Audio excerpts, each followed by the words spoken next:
اس لیے وہاں شادی کر کے میں خود بھی بھائی کے گھر بغیر کسی جھجک کے ساتھ رہ سکتی ہوں۔ میری امی کا انکار سن کر اس نے دل پر پتھر کی سل رکھ لی اور جی خالہ جان کہہ کر وہ ہمارے گھر سے چلا گیا۔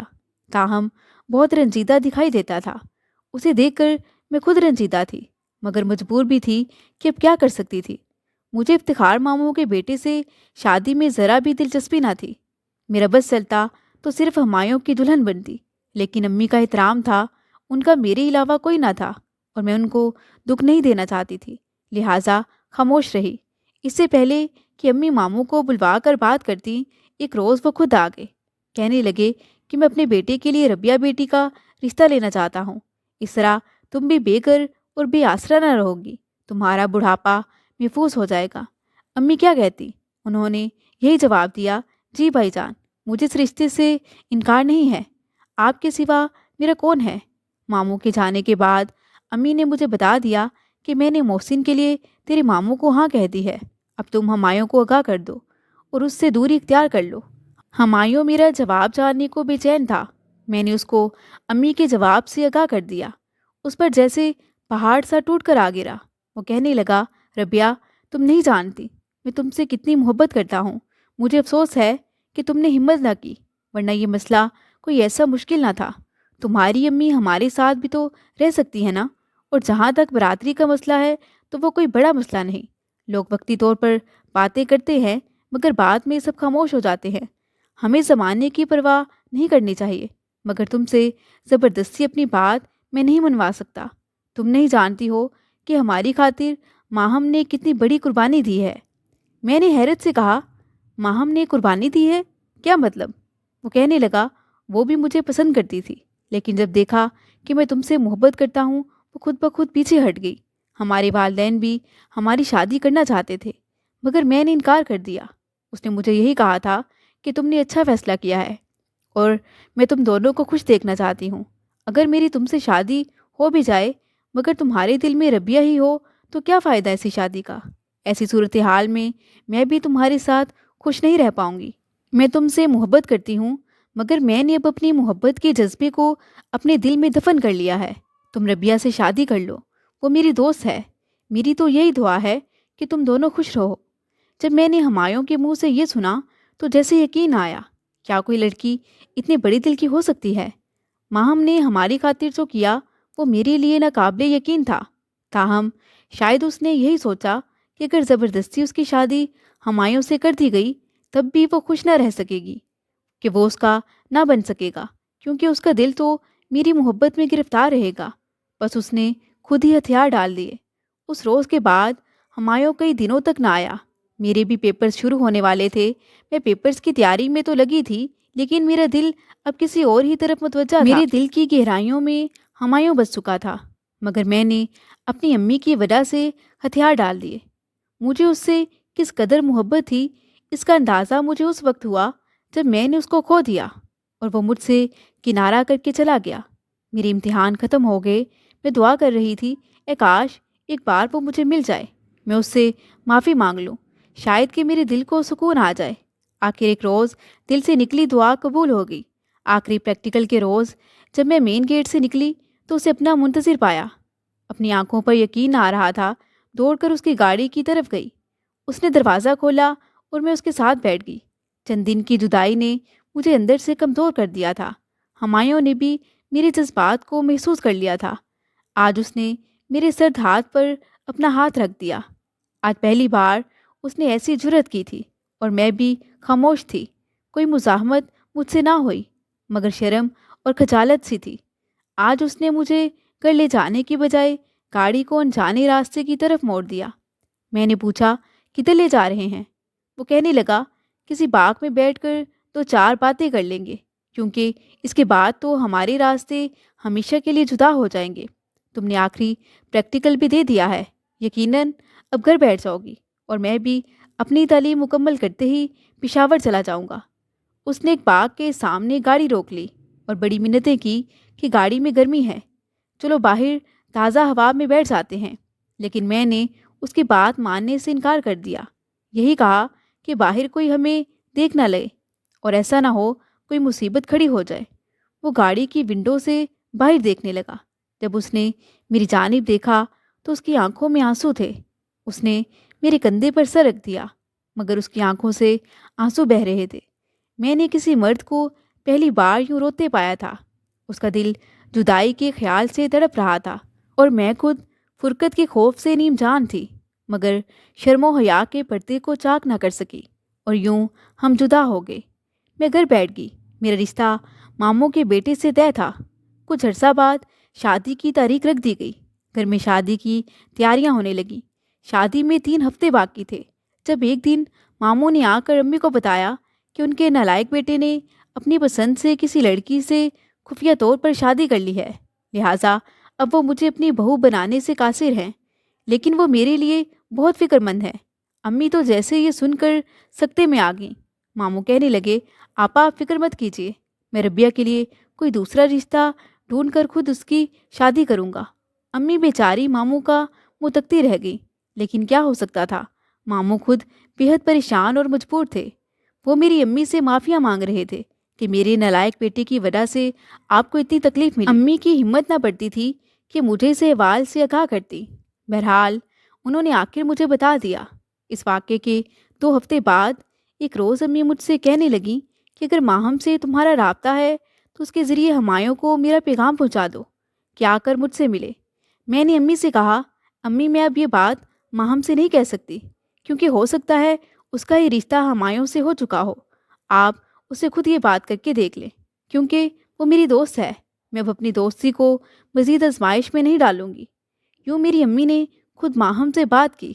اس نے جواب دیا کہ خالہ جان، ہمایوں کی بڑی خواہش تھی ربیہ سے شادی کرنے کی، مگر اب یہ پرانی بات ہو چکی ہے۔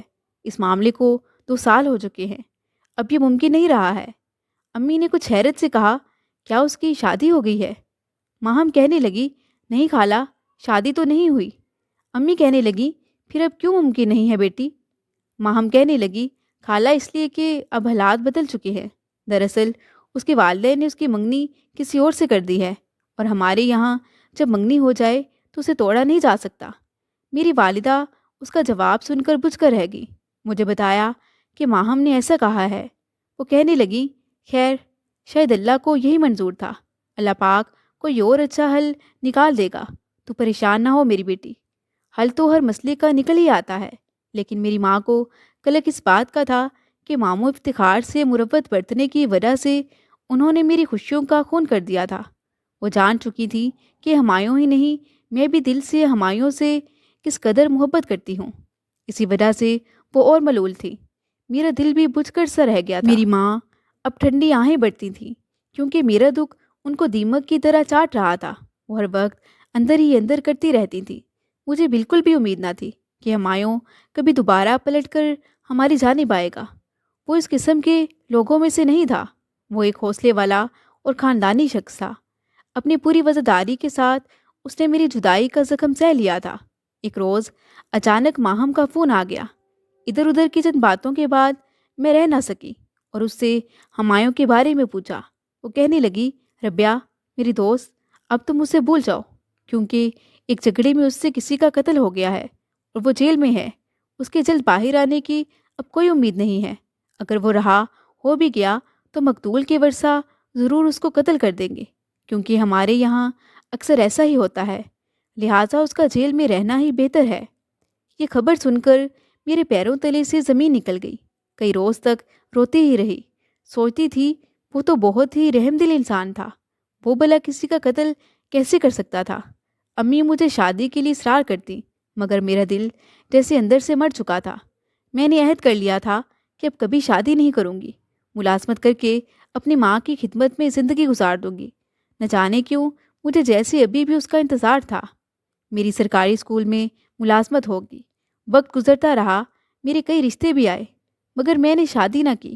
امی کی اب کافی عمر ہو گئی تھی، انہیں میری فکر تھی اور مجھے ہمایوں کی۔ میں اب بھی ہر نماز کے بعد اس کی خیر کے لیے دعا کرتی تھی۔ ماہم کا نمبر بند ہو چکا تھا، یوں میرا اس سے بھی رابطہ باقی نہ رہا تھا۔ مجھے معلوم نہ تھا کہ ہمایوں کا کیا ہوا اور وہ کس حال میں ہے۔ میرے سر میں اب چاندی کے بال آنے شروع ہو گئے تھے۔ شادی کی عمر بیت گئی، میں 40 برس کی ہو چکی تھی۔ ایک روز میری والدہ کا بھی انتقال ہو گیا۔ میں نے ایک یتیم طالبہ کو اپنے پاس رکھ لیا کیونکہ اس کے ماں باپ دونوں وفات پا گئے تھے۔ اسی کو اپنی بیٹی بنا لیا۔ ان دنوں میں سینئر ٹیچر تھی۔ ایک روز ہم اسکول اسٹاف نے مری کا ٹور ارینج کیا۔ اسٹاف میں زیادہ تر غیر شادی شدہ جوان ٹیچرز ہی تھی کہ باقی ٹیچرز نے تو اپنی مجبوریوں کے باعث جانے سے انکار کر دیا۔ میں جوان تو نہ تھی، البتہ میری کوئی مجبوری نہ تھی کہ میں بھی ان ٹیچرز کے ساتھ جانے کو تیار ہوگی۔ تو روز ہم ہوٹل میں ٹھہرے۔ تیسرے روز میری ایک کولیگ کہنے لگی کہ یہاں کیڈٹ اسکول میں میرا بھتیجا پڑھتا ہے، میں اسے ملنا چاہتی ہوں، تم میرے ساتھ چلو، ہم 2 گھنٹے تک واپس ہوٹل آ جائیں گے۔ میں اس کے کہنے سے اس کے ساتھ جانے کو تیار ہوگی۔ میری کولیگ اپنے بھتیجے سے ملاقات کو گئی ہوئی تھی اور میں ایڈمن آفس کے پاس ویٹنگ چیئرز پر بیٹھی تھی۔ وہاں اچانک میرا سامنا ماہم سے ہو گیا۔ یہ دیکھ کر اور بھی حیرت ہوئی کہ وہ ہمایوں کی ہمراہ تھی۔ ہمایوں نے میری جانب دیکھا تو مگر وہ داخلہ فارم جمع کرانے چلے گئے، لیکن ماہم میری جانب آ گئی۔ وہ مجھ سے خوش اخلاقی سے ملی۔